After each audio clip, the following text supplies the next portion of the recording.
إذا وقعت الواقعة ليس لوقعتها كاذبة خافضة رافعة إذا رجت الأرض رجا وبست الجبال بسا فكانت هباء منبثا وكنتم أزواجا ثلاثة فأصحاب الميمنة ما أصحاب الميمنة وأصحاب المشأمة ما أصحاب المشأمة والسابقون السابقون أولئك المقربون في جنات النعيم ثلة من الأولين وقليل من الآخرين على سرر موضونة متكئين عليها متقابلين يطوف عليهم ولدان مخلدون بأكواب وأباريق وكأس من معين لا يصدعون عنها ولا يوزفون وفاكهة مما يتخيرون ولحم طير مما يشتهون وحور عين كأمثال اللؤلؤ المكنون جزاء بما كانوا يعملون لا يسمعون فيها لغوا ولا تأثيما إلا قيلا سلاما سلاما وأصحاب اليمين ما أصحاب اليمين في سدر مخضود وطلح منضود وظل ممدود وماء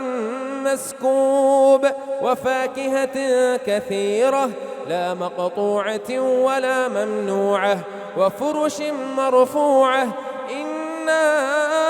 أنشأناهن إنشاء فجعلناهن أبكارا عربا أترابا لأصحاب اليمين ثلة من الأولين وثلة من الآخرين وأصحاب الشمال ما أصحاب الشمال في سموم وحميم وظل من يحموم لا بارد ولا كريم إنهم كانوا قبل ذلك مترفين وكانوا يصرون على الحنث العظيم وكانوا يقولون أئذا متنا وكنا ترابا وعظاما أئنا لمبعوثون أو آباؤنا الأولون قل إن الأولين والآخرين لمجموعون إلى ميقات يوم معلوم ثم إنكم أيها الضالون المكذبون لآكلون من شجر من زقوم فمالئون منها البطون فشاربون عليه من الحميم فشاربون شرب الهيم هذا نزلهم يوم الدين نحن خلقناكم فلولا تصدقون أفرأيتم ما تمنون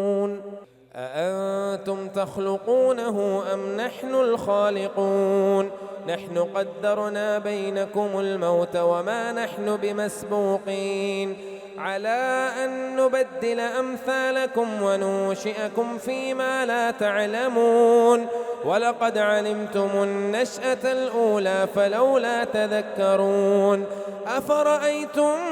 ما تحرثون أأنتم تزرعونه أم نحن الزارعون لو نشاء لجعلناه حطاما فظلتم تفكهون إنا لمغرمون بل نحن محرومون أفرأيتم الماء الذي تشربون أأنتم أنزلتموه من المزن أم نحن المنزلون لو نشاء جعلناه أجاجا فلولا تشكرون أفرأيتم النار التي تورون أأنتم أنشأتم شجرتها أم نحن المنشئون نحن جعلناها تذكرة ومتاعا للمقوين فسبح باسم ربك العظيم فلا أقسم بمواقع النجوم وإنه لقسم لو تعلمون عظيم إنه لقرآن كريم في كتاب مكنون لا يمسه إلا المطهرون تنزيل من رب العالمين أفبهذا الحديث أنتم مدهنون وتجعلون رزقكم أنكم تكذبون فلولا إذا بلغت الحلقوم وأنتم حينئذ تنظرون ونحن أقرب إليه منكم ولكن لا تبصرون فلولا إن كنتم غير مدينين ترجعونها إن كنتم صادقين فأما إن كان من المقربين فروح وريحان وجنة نعيم وأما إن كان من أصحاب اليمين فسلام لك من أصحاب اليمين فسلام لك من أصحاب اليمين وأما إن كان من المكذبين الضالين فنزل من حميم وتصلية جحيم إن هذا لهو حق اليقين فسبح باسم ربك العظيم.